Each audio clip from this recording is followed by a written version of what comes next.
12 जनवरी आज कौन सा दिवस है? युवा दिवस। तो आज तुम लोगों का दिन है ना? युवा वर्ग का आज का दिन इम्पोर्टेंट होता है। किसका जन्मदिन था आज? विवेकानंद सरस्वती जी का। असली नाम तो नरेंद्र नाथ दत्त था, पर फिर नाम बदल दिया था एक महाराज जी ने कि भाई हाँ, खेतड़ी के राजा थे, वो भी थोड़ा स्पिरिचुअल टाइप के थे, तो उन्होंने कहा भाई अपना नाम बदल के अच्छा रख लो कि विवेक में जिसको आनंद का अनुभव हो, यानी जो संतुष्ट हो, जो शांत हो, उसे कहते हैं विवेक आनंद। तो आज यूथ डे है और यूथ की अपनी ताकत यही होती है कि वो अगले अपने पूरी ज़िंदगी का भविष्य का निर्माण करने की ताकत रखता है।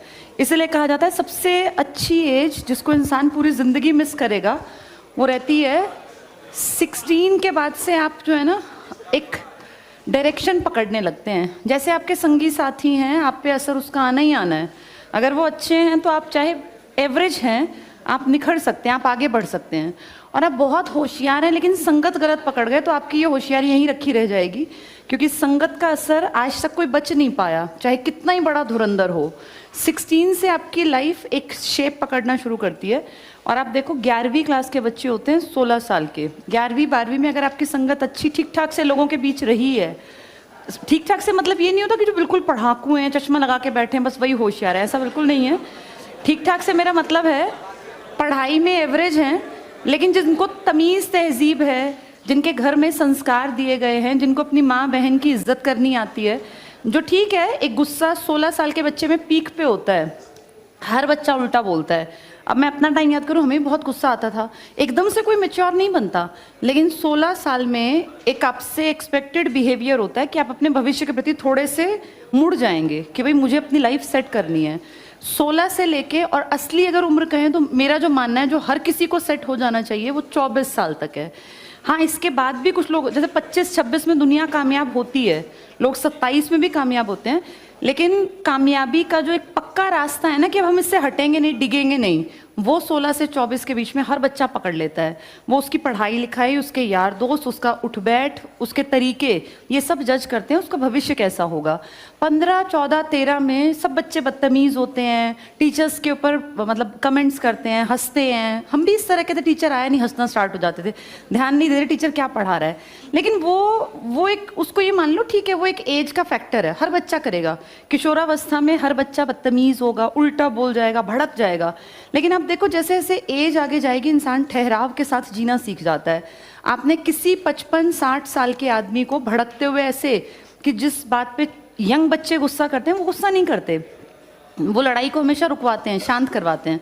तो ये जो एज है ना, इसको मेन कहा जाता है, ये युवा वर्ग हैं जो अपने भविष्य का निर्धारण करते हैं, निर्माण करते हैं। तुम सब इसमें ज़्यादा हो, कुछ इससे आगे भी हैं, क्योंकि वैसे हमारी किताबें कहती हैं कि 15 से लेके 35 तक की एज होती है जिसमें इंसान सबसे ज़्यादा प्रोडक्टिव होता है अपने भविष्य को लेकर, अपनी सब चीज़ों को, समाज की स्थापना को लेकर। ये बेस्ट एज है। 35 के बाद आपके ऊपर जिम्मेदारियां ज़्यादा बढ़ने लगती हैं, फिर आप लाइफ को उस तरीके से नहीं देख पाते। जैसे आप ना हर चीज़ को एक मैच्योरिटी से देखते हैं। कोई भी आदमी देखो 40 साल का बहुत तेज़ बाइक नहीं भगाएगा, उसको लगता है यार मुझे अगर चोट लग गई तो मेरे बुजुर्ग माँ बाप को कौन संभालेगा, मेरे बच्चों का, मेरी वाइफ का ध्यान कौन रखेगा। लेकिन आप देखो 16 में बाइक एक बार हाथ लग जाए तो उड़े उड़े फिरते हैं, है ना, क्योंकि उनको कोई डर नहीं होता। उनके दिमाग में ये बिल्कुल नहीं होता कि भाई मुझे कुछ हो गया तो ये बुजुर्ग माँ बाप जो मेरे ऊपर पूरी ज़िंदगी बुढ़ापा सोच के बैठे हैं, इनका क्या होगा। आप देखो मैक्सिमम एक्सीडेंट्स जो होते हैं जो अपनी गलती से, वो इसी उम्र के तो होते हैं। 16, 20, 21 जवान लड़के जो चले जाते हैं वो इस उम्र के हैं।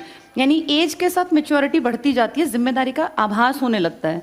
तो अब तुम जिस एज में हो ना, तुम उस एज में इनसे तो बहुत बड़े हो गए हो, अब तुम मैच्योरिटी की एज में आ गए हो कि तुम ये फील करो कि तुम्हारे ऊपर कितने लोग बैठे हैं, तुम्हारे माँ बाप जो बुजुर्ग हो गए। अब ये मान के चलो जो 45 से ऊपर है, 50, वो दूसरे पे ऊपर डिपेंड हो जाएगा अगले 10 साल में।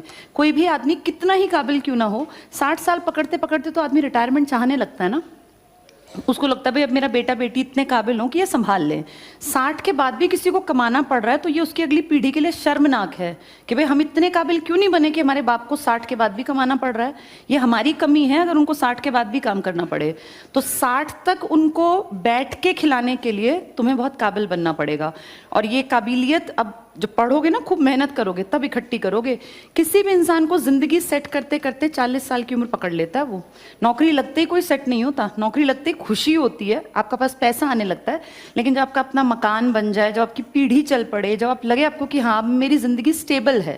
जैसे मैं देखूँ तो मुझे अब मेरी एज 40 है, मैं 30 के बाद देखूँ तो मैं अपनी ज़िंदगी को स्टेबल कह सकती हूँ, 30 के बाद। लेकिन मैं नौकरी तो 20 में लग गई थी, 20 प्लस में नौकरी थी, 20 प्लस के बाद भी मुझे 10 साल लग गए। और सबको लगते हैं ये, क्योंकि हम लोग मिडिल क्लास से बिलोंग करते हैं, हमें सब चीज़ें अपने आप बनानी पड़ती हैं। आप में से किसी को बनी बनाई कोठी नहीं मिलने वाली, ना आपको खरीदी हुई ब्रांड न्यू गाड़ी के लिए बेटा चला ले और अपना इसमें मजे कर, ऐसा हमारे साथ नहीं होता। हमें घर भी बनाना पड़ता है। जिस घर में आप रह रहे हो ना, उसमें आपका बुढ़ापा नहीं कटेगा। आपके माँ बाप ने जो घर बनाया, जिसमें प्रेजेंट में आप रह रहे हो, उसमें आप तो बड़े हो गए, लेकिन आप उसमें बुजुर्ग अवस्था नहीं देख पाओगे, उसकी जर्जर हालत हो जाएगी, चाहे कितना ही नया बनाया हो। आप ये देखो, 30 साल में कोई भी घर पुराना हो जाएगा। अगर तुम आज 30 के आसपास हो तो 30 साल बाद तो वो खंडर हो जाएगा। जब तुम 60 के होगे, तुम्हारे जो अगली पीढ़ी है, इनके शादी ब्याह का टाइम आएगा, तो तुम उस खंडर में शादी ब्याह थोड़ी करोगे अपने बच्चों का। उस टाइम तक तो तुम्हें लगेगा कि यार अच्छा घर बनाना पड़ेगा। मैं ये अपनी बेटी को भी कहती हूँ कि बेटा, अपना घर सबको खुद बनाना पड़ता है, हर पीढ़ी को। कितने ही एडवांस्ड माँ बाप हो, आप कितनी अच्छी कोठी बना के दे दो, वो 10 साल 15 साल बाद खराब दिखने लगती है। समय के साथ 30 साल बाद कितना ही नया घर नया नहीं रहेगा, वो पुराना हो जाएगा, क्योंकि तब तक चीज़ें और बदल जाती हैं। तो ये हम उस पीढ़ी के लोग हैं जिनको सारे काम करने हैं। तुम्हें माँ बाप की भी केयर करनी पड़ेगी, क्योंकि तुम्हारे माँ बाप का दूसरा कोई सहारा नहीं है। जब हम लोग बुजुर्ग होंगे ना, तो हम ऑल्टरनेटिव रिसोर्सेज बना चुके होंगे, तुम भी बना लोगे जब तुम 60 के होगे। तुम में से कोई अपने बेटे के ऊपर मुंह धोके नहीं बैठेगा, या बेटी के ऊपर कि भाई ये मेरा काम करेंगे तो चलेगा, क्योंकि तब तक पीढ़ियां ऐसी रहेंगी नहीं। ये जो सोशल वैल्यूज थे ना, जैसे हमारे पिताजी का टाइम था, तुम्हारे पिताजी का, तुम्हारे दादा का, तो किसी के दिमाग में ये आता नहीं था कि मेरा बुढ़ापे में क्या होगा। सबको पता था मेरे पास 5-6 बच्चे हैं, इनमें से कोई ना कोई इतना काबिल बनेगा कि मैं बुजुर्ग होके दुख नहीं पाऊंगा। आप देखो, मेरे दादा के जो एज के लोग थे, वो कोई दुखी नहीं हुआ, किसी ने अपने माँ बाप को छोड़ा नहीं, कोई बुजुर्ग अवस्था में काम नहीं करता था। जब हमारे माँ बाप एज्ड थे, तो हम देखते थे जब वो यंग थे कि हमारे माँ बाप हमारे दादा दादी का करते हैं, तो हम जब बड़े हुए हमें ये फील हुआ कि हाँ हमें करना है। अपब्रिंगिंग जो होती है ना, माहौल से सीखते हैं। दादा आए तो पापा तुरंत से खड़े हो गए चारपाई से कि पहले दादा बैठेंगे, ताऊ जी बैठेंगे। खाने का भी एक तरीका था घर परिवारों में, पहले दादा खाना खाते थे, फिर ताऊ जी, फिर पापा, फिर चाचा, फिर औरतों का नंबर आता था। ऐसे नहीं था कि सबसे पहले औरतें खा के बैठ जाती थी। मैं ये नहीं कह रही हूँ कि ये गलत है, लेकिन मैं आपको बता रही हूँ ये सोशल वैल्यू हमने समाज से सीखी। अब इन सोशल वैल्यूज का ह्रास हो गया। आपके और मेरी जो अगली पीढ़ी आ रही है ना, वो घर में ये नहीं देखते। अगर जैसे हम लोग छोटे थे, जैसे मान लीजिए 1 किलो आम आए, तो हमें ये पता था कि इस 1 किलो में हम सबको बांट के खाना है। आजकल का क्या है, आजकल हर बच्चे को देखना, जो अब अगली पीढ़ी है, 1 किलो आम है, उसका मन कर सारे ही खा जाएगा। वो उसको लगेगा तो क्या हो गया, 3 आम मैंने खा लिए, भाई बड़े बड़े 3-4 आम, तो क्या हो गया। उसको इससे कोई फर्क नहीं पड़ता कि घर वालों को और को मिलेगा कि नहीं मिलेगा। ये जो सोशल समझ थी ना, ये तब थी जब परिवार इकट्ठे थे, जब 3-4 भाई बहन थे। हम मूंगफली भी बांट के खाते थे। घर का जो बड़ा कोई बुजुर्ग थे, दादी थी या माँ थी, वो सबको एक एक मुट्ठी मूंगफली देती थी, उसमें हमें गुजारा करना था। और वो किसी की मुट्ठी कम भरी जाती थी, किसी की ज्यादा, और हमेशा लगता था कि मुझे कम मिली है। लेकिन आज ऐसा नहीं है। आज आप सबके घर में मूंगफली रखी रहती हैं, काजू बादाम भी रखे हैं, तो बच्चे खा के राजी नहीं हैं, उन्हें बांटना नहीं आ रहा। तो ये मान के चलो कि जब हम बड़े होंगे ना, तुम भी बड़े होगे, तो ऐसी पीढ़ी हमें शायद ना मिले जिन्होंने ये वैल्यूज सोसाइटी से सीखी हैं कि बड़ों के लिए करना है। ये हम तो देख देख के सीख गए, क्योंकि हमने अपने से बड़ों को ऐसा देखा था। तो हम लोगों की जो पीढ़ी बड़ी होगी, और तुम्हारी तो और हमारे 10 साल बाद बड़ी होगी, तुम्हें अपने बुजुर्ग अवस्था का काम धंधा खुद देखना पड़ेगा। लेकिन अब तुम जिस पीढ़ी में बड़े हुए हो ना, तुम्हारे अंदर ये वैल्यूज हैं, क्योंकि सोसाइटी 30 साल से बदली हुई नहीं है।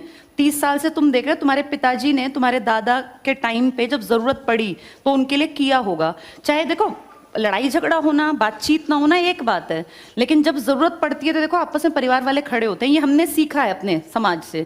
हमारी पीढ़ियां ये नहीं सीख पा रही, क्योंकि ये वैल्यूज मिल ही नहीं रही। तो इसीलिए युवा अवस्था में जब बैठे हैं ना, अपनी बुजुर्ग अवस्था का काम भी अभी कर लेना, क्योंकि हम जिस टाइम पे बुजुर्ग होंगे, उस टाइम सोसाइटी की वैल्यूज ना के बराबर होंगी। ठीक है, तो अब इसलिए खूब मेहनत करो, पढ़ो लिखो और आगे बढ़ो। आज हमें करंट अफेयर्स पढ़ना स्टार्ट करना था आज, क्योंकि